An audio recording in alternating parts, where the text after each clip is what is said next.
know what it is, man. I'm cruising through the city. I had to stop through and get my brother, man.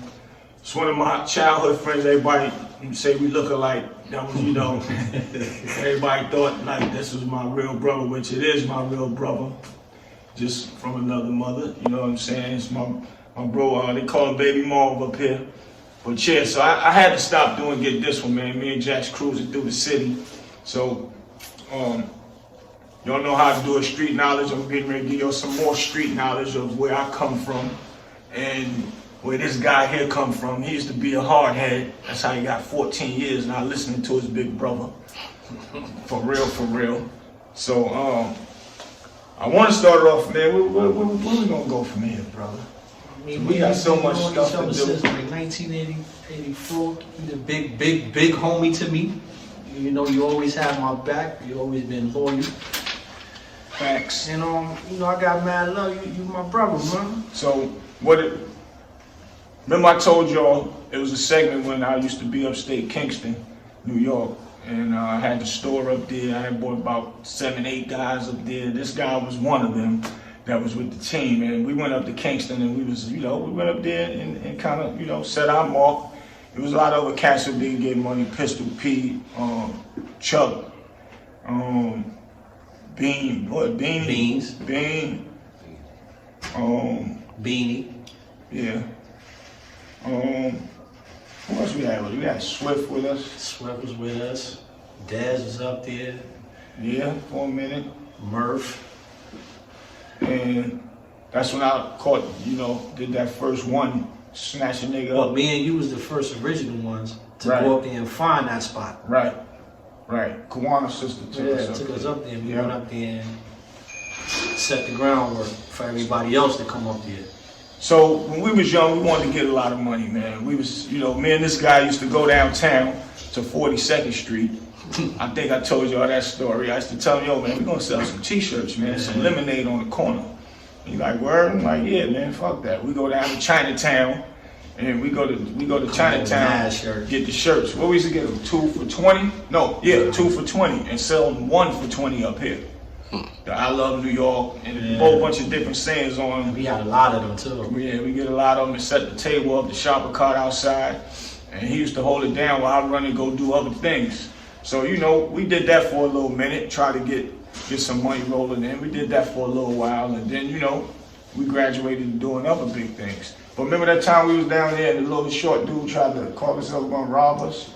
You remember that? The dude kept trying to ask us questions. Yo, y'all need help? Yeah. He was like, yo, man, get out of here before I punch you in your face. It was like, man, come on, man, leave this old nigga alone. Let's go, man.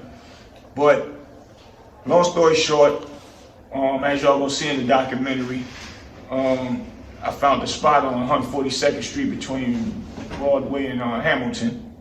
My brother Ant had found it actually and told me about it. So I went up there and talked with some crackhead dudes that was in the first floor. So it was a project that we was doing. That thing was rocking too. Yeah, we was killing them. So we had a little altercation with some dudes up there because we was killing them so much. And we, you know, we kind of moved in their area, and they didn't like that. So one particular time I leave him in the spot to come down here and bottle up. Nobody was there with him. Everybody was doing what they doing. I was bottling it up. And, you know, he was holding it down. Next thing I know, he come to the block, huffing and puffing, mad as hell. He had to run through, jump out the back window. Niggas bum rushed the door. Going through abandoned buildings. Wow. And put they you know, the peephole. Yeah, they put the gun through the peephole and shot me in the face. Ooh. Facts. Wow. So he had to duck. It was like mad. It was just like right there. Mad inches. I had to duck around it, slide down the wall.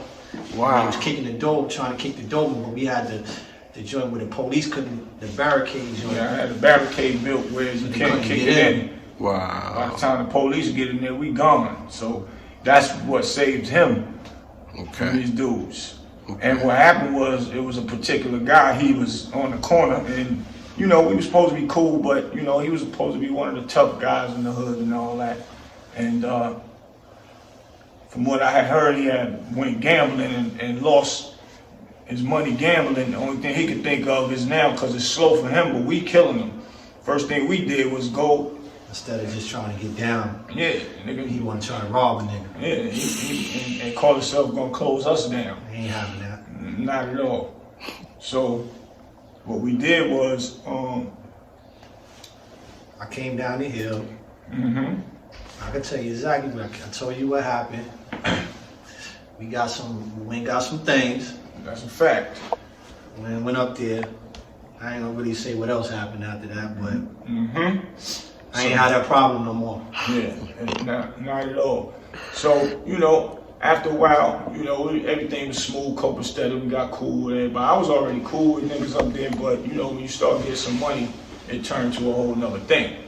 You know what I'm saying? But after that smoothed out, we was killing them. We was probably doing about 10,000 a day.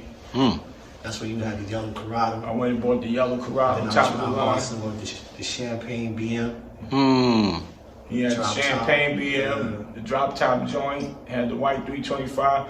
We were so tight that everybody was thinking that those two cars was my cars.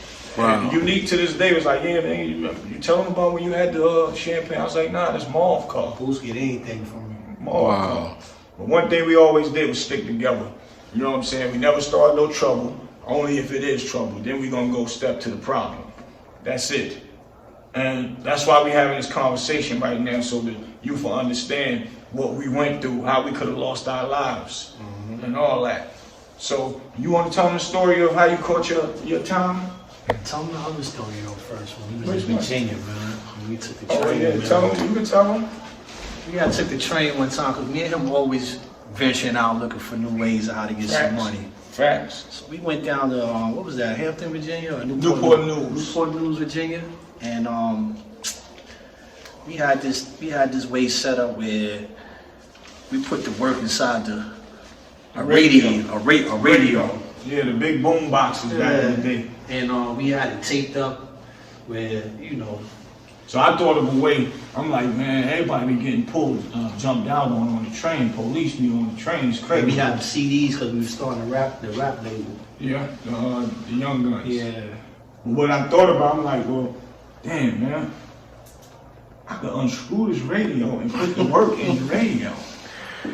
So me, I go and buy some screwdrivers. I found the right ones that fit. And back then, the thing be long. You gotta get the long screwdrivers that go all the way down in them. Long story short, I got them, opened it up, grabbed some. I taped it up black, and taped it around certain parts of the radio where it could fit, and I could close it back down onto like it. 500 in there. Yeah, half a bird was up in that joint. So, this particular time though, what almost got us fucked up was, Person that was supposed to pick us up, he wasn't there on time. yeah, my guy wasn't there on time, but not even that. Remember, it was a lady undercover, the white lady. She the one that stepped to us. It was like, yo, let me holler. You were sitting down on the thing. I'm on the phone with him, trying to get him, figure out where my cousin. It was my cousin waiting for him, and he was going through a case for murder at the time. And he wasn't really, his mind wasn't in the game at the time, man. And so anyway, they stepped to me and grabbed me. So he was over there with the radio. And this particular radio, I had it so long that the back piece didn't really, it wouldn't stay locked in. So you have to put, what we put in Like there? a brown paper bag. Brown paper bag from the store. You get one of them little paper bags you can put a beer can in. You put it in there so to stick to it with the bag, keep the batteries in. So they come in with the next thing I know, I'm chilling. They searching me and I'm talking to them. He coming in next with the radio. My heart dropped. I said, "Oh, we done." So he acting all nonchalant, like he was tired and shit. So they asked him, you know, where y'all going? We said, we going to visit a friend, family. We started a music label. Right, exactly. And you know, we working on some music and stuff, so we on our way down to Newport News. We were just waiting for them to pick us up. We had 200 CDs with us. We was trying to spread them out. Yeah, we was giving them out free. No, we was gonna put them in what was that joint called? Harlem? The joint downtown Newport News. It was like a flea market. And dude, You talking about the college? Not by the college, it was downtown. If I say the name, you'll remember. But it was downtown Newport News. Anybody from Newport News, y'all hit me in the comments and tell me the name of that joint, man. But so long story short, they still in there asking us questions and we still saying the same thing. You know, police like to ask y'all questions to see if we're gonna say something different. Yeah, not changing up the momentum, because if you make one more false move, they know they got you. So they look down at the radio and grab the radio, and they grabbed the radio. I'm like, oh shit. So they grabbed the radio and picked it up, spent it around. I was like, oh, what this paper in for? The paper is what almost gave us up. So I had to think fast. I'm like, oh, nah, the batteries, they you know, it's an old radio, the batteries wouldn't, it'll fall out. So I had to stick the batteries in there. So they grabbed it and they looked all around. But I made sure I taped it with black, so if they do look in there, you can't see nothing. And I taped it tight, so if you shake it, it moves. It won't do no shaking or nothing. So they did all that, and they put the batteries back in, and folded it back up. And gave it right back to us. And gave it back to us, and gave us our ID. Said, "All right, y'all have a good day." So we get out there, we sitting around, and they went next. They went to another. They wasn't sure, so they still was trying to find a way to get us. So Boost was like, you know what, let's just take a cab. Yeah, I told my cousin, I said, yo, dog, we taking a cab. We going to the Amtrak station. We took a cab to the Am, because they kept, every bus that come in, they jumping on that bus. And I'm like, yo, man, I know they let us go, but they be fuck around. They say, yo, let's try them again. I went and got in the cab, and we boogie, got up out of there, man.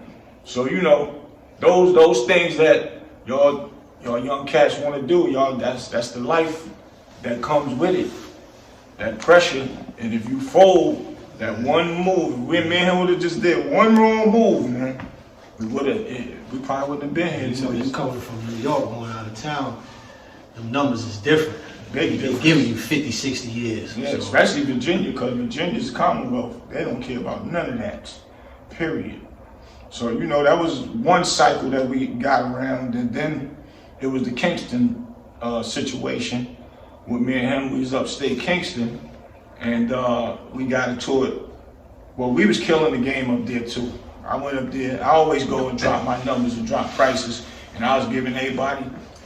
They make their money off the packs, and they was doing the packs and coming back to the crib. We started killing them so much, we didn't have to be at the Red House like that. We went and got my own crib. Yeah. I opened up a store. The store, but everybody was in there. Everybody was in that game room jumping. My mom used to make these baskets, and I used to sell the baskets for her out of there. So these kids, particular kids, was saying, yo, them New York niggas, we about to run them niggas the fuck up out of here. Ain't happening. He's like, what? So that, you know, we got a whiff of that. So me, him, and who was with us on the block? I can't remember. It had to be Swift, because Swift was always up there. Maybe Lil Tech. No, that particular time it was just me and you. They was up on Broadway. They was on Broadway. It was just me and you. Cause he was like, yo, let me go holler at this kid real quick. Yeah, we seen the kids start walking. They looked like they was walking towards the store. The dude, what is it, Slow Flow dude? Yeah, that was his name. I wound up bumping into that dude in jail too. Word, wow, that's crazy. I was gonna cut him up in jail. Well, what happened was, me and him, I seen the dude. I'm like, man, I'm gonna step to these niggas. Fuck that. Mom was like, all right, come on. This nigga said, come on. So we walks over there. I'm like, yo, let me holler at y'all for a minute. And the dude stopped. The nigga was like, I'm like, yo, what y'all mean y'all gonna run us up out of here and all that? He was like, what, nigga, you crazy? I said, nah, nigga, you crazy. And the nigga said, what? And he backed out on me. He pulled a gun out. I guess he thought we was gonna run. Ain't nobody run. He said, that nigga pointed the gun straight at me. Who said shoot? I said, nigga, if you ain't gonna shoot, man, I'm out of here. I spent off. He turned around, we started walking. He on this side, me, I'm on this side. And this, it's a corner, you can make a left or you can go straight. The red houses was right there. I went to the left, he went to the right, because I seen the dude follow behind us. So as he followed behind us, the dude was focusing on me. Marv was over there, back over on the corner. He said, yo, Boost, yo, turn around. And I turned around, the nigga was running towards me with the gun like this. So I take off running, I drop low just in case he starts shooting. Wow. I spent the corner, he spent behind me, he started firing. Bow, bow, bow, bow, bow. Missing. He Close missed. up. Yep. Wow. Missed. So I spins around, I get back around there with Marv at. They almost towards they their porch. So I went back to the corner like, that's all y'all got? All right, we're gonna see what's up. So I'm standing right there in front of them. They just sitting on their porch, ain't saying nothing. Wow. So me and this nigga break out. I'm like, oh, we about to, they might as well move, cause it's over for We them. got the team. And got the team, come back, guess who out there? Bro, Pistol Pete, Sex Money Murder. He like, yo. He's like, Boost, man, you know if you do that shit, man, it's gonna be mad hot out here. None of us ain't gonna get no money, bro. Let's think of a better way to do it.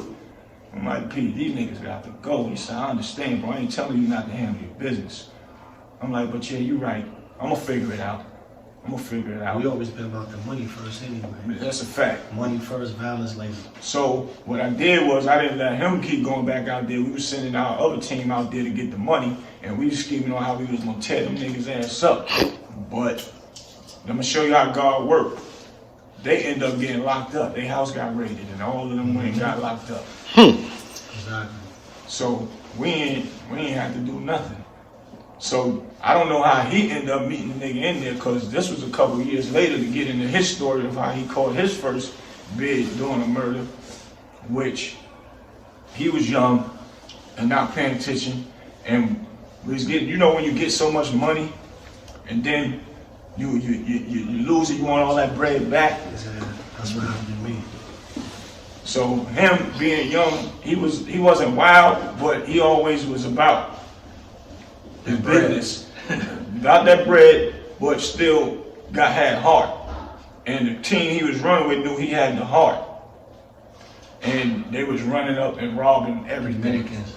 See, now y'all gonna see in the documentary I speak about when the guys was robbing everything, when the guys come and buy drugs and they'll park their car. There was a group of guys that be on the roofs in the cars riding, they had walkie-talkies and binoculars. His team wasn't a part of it, but they had their own side doing the same thing the other guys was doing that I talk about in the We got a documentary. different method of how we would do it. We would Right. touch the out-of-town car, and if it was warm, and if you was dressed a certain type of way, we knew you was coming to cops. So we would just sit by the car and wait for you to come back to your car and pull them things out on you and take what we was gonna take, whatever you had. So he'd go up the hill, rocking with them for a little minute, and and he'll come back down the hill, pocket full of money, bag of drugs, And then sell it. selling shit. And he was like, man, that shit felt good. I gotta do another one. I'm like, man, you gotta chill, keep doing that shit. He's like, man, it's easy. He did about 3-4 more of them, and then he finally came back with the gusto, right? And told me some shit. He said, yo, we about to go and rob the Connect, but we're gonna end up having to leave somebody after we rob them. I'm like, bro, leave that shit alone. Left that shit alone. I'm like, bro, leave that alone, man. So what happened was, long story short, it ended up happening. I just missed the big payday, man. He just took it out of there about 4 hours before I got there. So what I did, it wasn't even worth it because I didn't come off with nothing.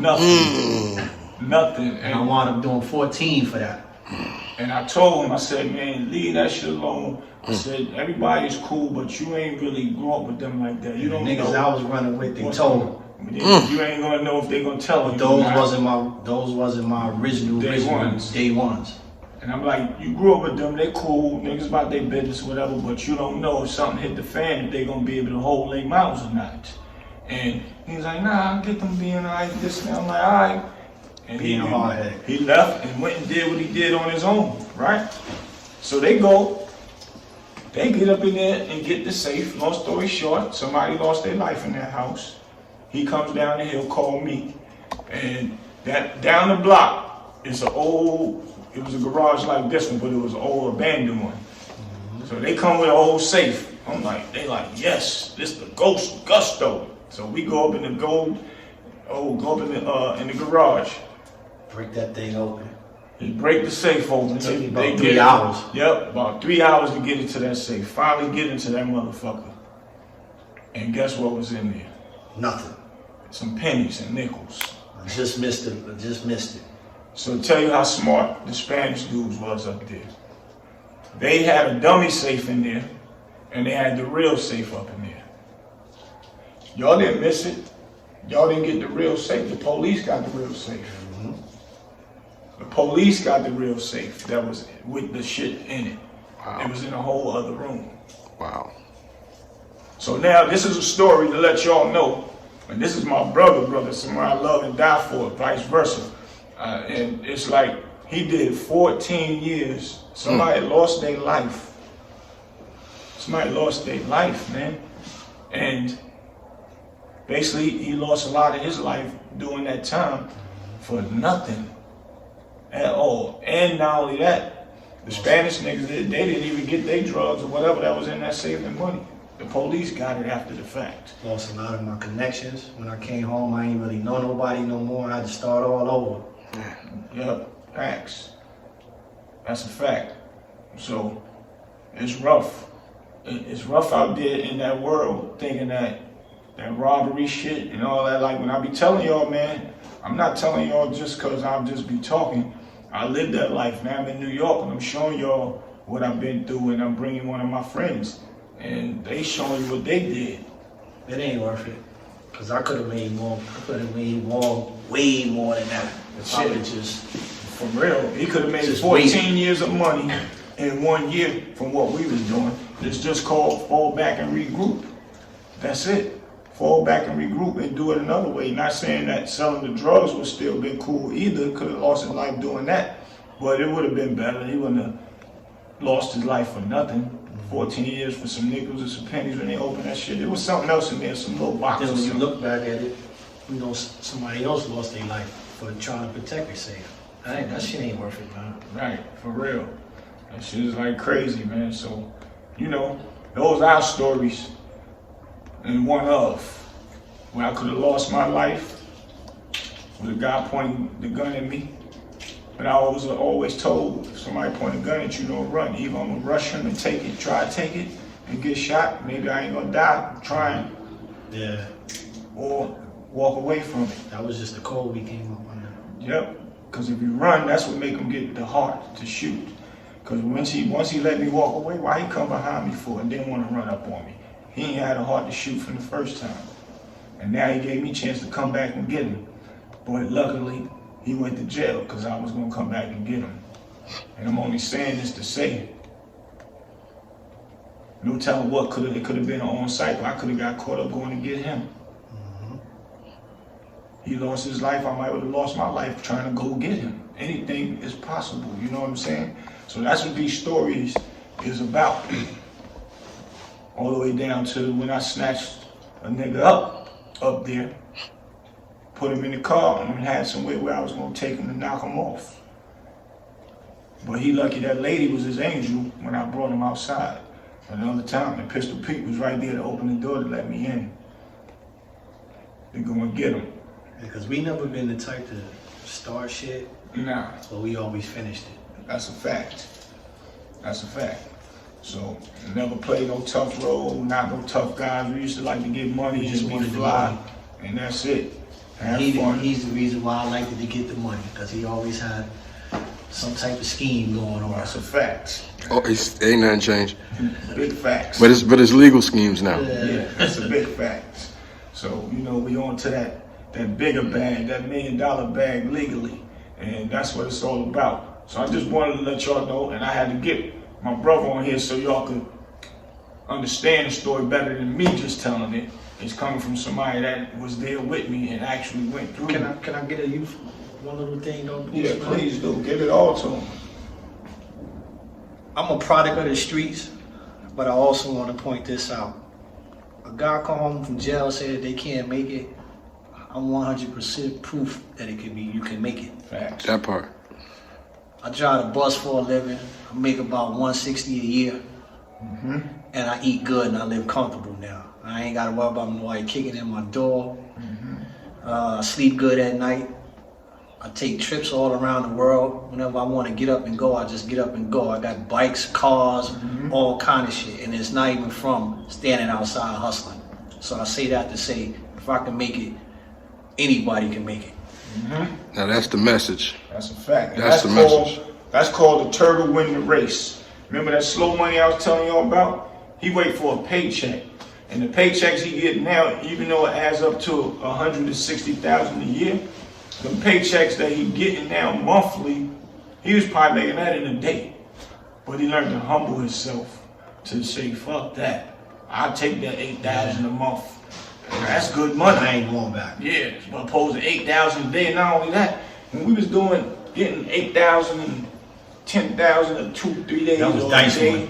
we gambling and bullshit and fuck the money up, stupidity. Yeah. Not only that, we wasn't spending it all anyway. We was So invested in no houses, nothing. no brownstones, no nothing. But So now you learn how to humble yourself and make that 8,000 a month, 9,000 a month. That's cool money, cause you ain't gotta do nothing. Pay your rent, get you some food, and chill. You ain't unless you want to take a trip, cause other than that, ain't nobody going and doing all that popping bottles at the clubs. you still got shit left over. The big money left over. So there's no need. Take that slow approach, that slow roll money, which is still good money. So go take your trade or something. And one thing about this is what's so good about it. He did 14 years, and most men and women that come home, they can't get a job because they are a felon. So now nobody got excuses. He a felon. CDL is the best way to go. He a felon, and he got a good job. So there's no excuses why nobody else can't do it and make things happen, man. For real, for real. So Street Knowledge, we're gonna keep y'all with all the good information. I'm gonna bring all the facts and people that actually went through something. So I'm in New York, I'm making my rounds, man. Y'all know what it is. It's my bro, Baby Marv, Love you, boy, bro. Big Bootsie, love you too.